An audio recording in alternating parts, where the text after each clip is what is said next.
Hi, and thanks for taking a look at this video. My wife and I collaborated on this vlog. She's a native New Yorker, and in this video, she's going to take you to one of Manhattan's historic but very solemn sites.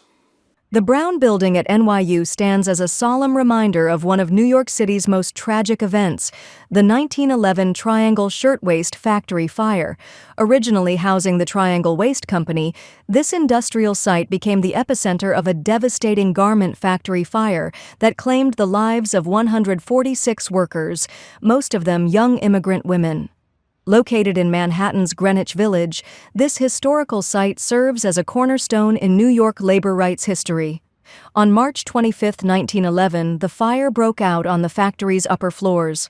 Locked doors and inadequate safety measures turned the Brown Building into a death trap. This industrial disaster shocked the nation, highlighting the dire working conditions faced by factory laborers and sparking a powerful labor movement.